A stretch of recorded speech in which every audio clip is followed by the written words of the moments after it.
Hello students, आज अग्निवीर की परीक्षा स्टार्ट हो गई है और बहुत सारे स्टूडेंट्स हैं जो लगातार पेपर की तैयारी कर रहे थे और अभी अभी पेपर छूटने वाला है। पहले शिफ्ट का पेपर है, तो हमारे साथ एक ऐसे स्टूडेंट्स हैं जो लास्ट टाइम इन्होंने कोशिश की, पेपर भी बहुत अच्छा हुआ, लेकिन कहीं ना कहीं फिजिकल की वजह से बाहर हो गए। और इनकी क्या समस्या थी, किस वजह से ये पेपर में क्वालिफाई होने के बाद भी फिजिकल कंप्लीट नहीं कर पाए, इनसे कुछ जानते हैं। क्योंकि हमारे जो स्टूडेंट्स हैं लगातार पूछते रहते हैं कि सर किस तरह से फिजिकल होता है और वहाँ पे क्या क्या परेशानियाँ आ सकती हैं। तो क्या नाम है बेटा आपका? सर विनय तिवारी हैं। इन्होंने रिटर्न इनका बहुत अच्छा था, सारे अटेम्प्ट करके और 48 क्वेश्चन जो थे वो सही भी थे, लेकिन फिजिकल में किस वजह से आपको प्रॉब्लम आई? सर देखिए, वहाँ पे 10 पुलअप लगाते हैं, ऊपर का बीम लगाते हैं। अच्छा, तो बीम लगता है जी सर। तो वहाँ पे क्या होता है, जब बीम लगाते हैं तो मेरा पैर का जो पोजीशन था वो कहीं ना कहीं मतलब डिसबैलेंस हो गया किसी वजह से भी। तो इस वजह से मुझे मतलब वहाँ पे मेरे 2 बीम कट गए थे। 2 बीम कट, मेरा टोटल 75 का फिजिकल बना था। फिर भी मतलब मेरा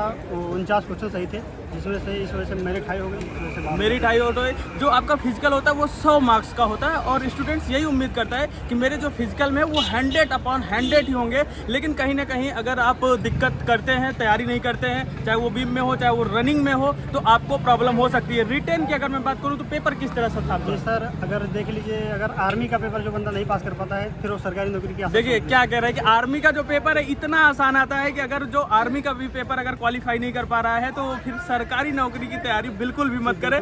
लेकिन यहाँ पे इन्होंने जो पेपर बताया कि पेपर कितना आसान आता है, अभी मैं आपको आगे दिखाने वाला हूँ। तो हमारे बहुत सारे स्टूडेंट्स हैं यहाँ पे लगातार बोल रहे थे कि सर सेंटर पे आइए, तो बिल्कुल मैं सेंटर पे आया हूँ। और किस तरह से पेपर आया, क्वेश्चन कौन कौन से हैं, बिल्कुल जेन्युइन क्वेश्चन होंगे। आप देखिएगा, जो स्टूडेंट्स आएंगे एक एक क्वेश्चन बताएंगे कि जो आने वाले शिफ्ट के लिए उसी टॉपिक से बहुत इंपॉर्टेंट होगा। और शाम तक एनालिसिस भी किया जाएगा कि नेक्स्ट डे कि किस तरह का पेपर बनेगा। क्योंकि पहली बार ये ऑनलाइन हो रहा, अभी तक तो ऑफलाइन होगा। आपने ऑफलाइन ही दिया होगा। ऑनलाइन पेपर अगर हो गया तो समझ लो बच्चों के लिए बहुत बढ़िया है, क्योंकि अगर वो पहले ही बाहर हो जाते हैं तो उनके लिए। लेकिन अगर फाइनल मेरिट से बंदा जो बाहर होता है उसका दर्द मैं समझ सकता हूं। ठीक है, बिल्कुल दर्द आप समझ सकते हैं, लेकिन ये जो पहला आपका स्टेप है ये क्वालिफाई करना बहुत जरूरी है। और 35 मार्क्स यहाँ पे निर्धारित किया गया है। उसके बाद आपको फिजिकल के लिए भी बुला लिया जाएगा।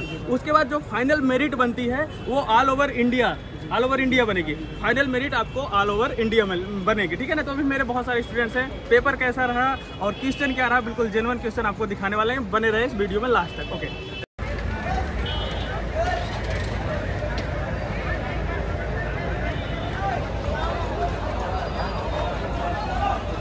पेपर छूट चुका है, बहुत सारे स्टूडेंट्स हैं। चलिए हम इनसे जानते हैं कि रीजनिंग में किस टॉपिक से ज़्यादातर क्वेश्चन पूछे गए हैं। रीजनिंग में 4 क्वेश्चन कोडिंग डिकोडिंग से थे, श्रृंखला श्रेणी से था। देखिए ज़्यादा कोडिंग डिकोडिंग से है और सीरीज से क्वेश्चन जो है वो पाँचों के पाँचों क्वेश्चन आपके कोडिंग डिकोडिंग और सीरीज से रिलेटेड ज़्यादा क्वेश्चन पूछे गए। और जीके में किस तरह का रहा, आपको क्या लगता है, पेपर टफ था कि आसान था? नहीं, पेपर तो नॉर्मल था। पेपर बिल्कुल नॉर्मल था। तो कहाँ से क्वेश्चन पूछे गए? विटामिन से आया क्वेश्चन, विटामिन से रिलेटेड आया क्वेश्चन। क्या पूछा गया? विटामिन ए का नाम पूछा गया कि विटामिन की कमी से रोग पूछा गया था? विटामिन की कमी से रोग पूछा गया। तो जितने भी विटामिन है, vitamin A B C D E जो भी है वो जरूर पढ़ के आए। नेक्स्ट शिफ्ट में आपका भी था पेपर।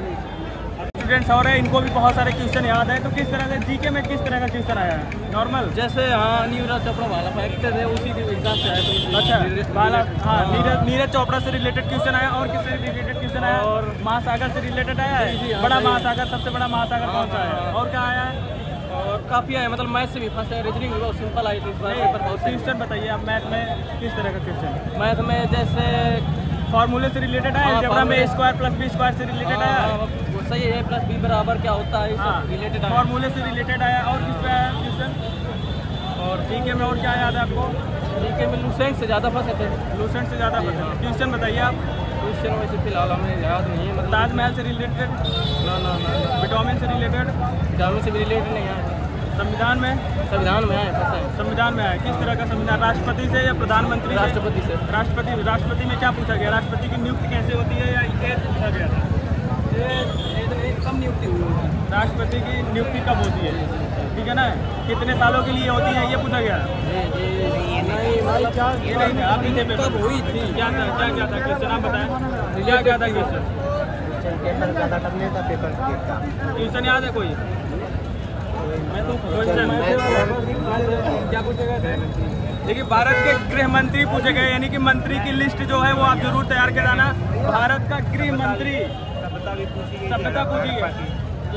हड़प्पा की सभ्यता भी पूछी गई है। 4 सालों में तो बंदूक का निशाना लगाने लग जाएगा भाई, कहाँ निशाना लगाएगा, नहीं लग जाएगा। न्यूटन के नियम, न्यूटन का नियम, फिजिक्स से न्यूटन का नियम। बीमा पूछी गई, बीमा आई थी। और आपका ये बोलते हैं बीमा नहीं आई थी, मंत्री बात आया था, मंत्री प्रश्न नहीं। हाँ अच्छा, पेपर को नहीं पूछा मैं। और किस तरह का क्वेश्चन आया था? और किसी को याद है कोई भी क्वेश्चन याद है? और किसी को?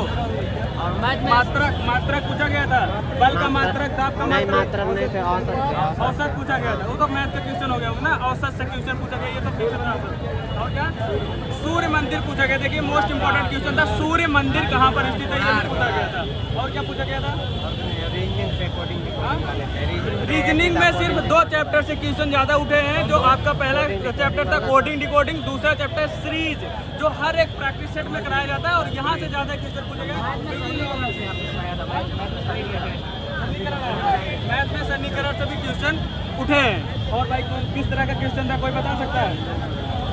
ताजमहल के बारे में, ताजमहल के बारे में पूछा गया। ताजमहल से रिलेटेड 2 या 3 क्वेश्चन उठ सकते थे। ताजमहल है कहाँ पे, और किस मुगल शाह ने बनवाया था, और किस सन में बनवाया था, ये 3-4 क्वेश्चन इंपॉर्टेंट था। और एक क्वेश्चन ये भी इंपॉर्टेंट था, वो किस नदी के किनारे बसा हुआ है। तो जरूर पढ़ के जाना, नेक्स्ट शिफ्ट में आपको जरूर मिलने वाला है, ठीक है। और किस ये बताइए भाई, 4 साल में क्या होगा? अब 4 साल में क्या होगा क्या नहीं होगा, इन भाई साहब की प्रॉब्लम है। देखिए ये कुछ कहना चाहते हैं कि 4 साल में क्या कहना चाहते हैं। 4 साल में भाई बंदूक का निशाना लगाने में लग जाएगा, कहाँ निशाना लगाना? नहीं, 6 महीने में आपको ट्रेंड कर दिया जाएगा। चाहे आप बंदूक का निशाना चाहे जहाँ लगाइए, वो सब आप अच्छे से कर पाएंगे। 6 महीने आपको ट्रेंड हो जाएगा।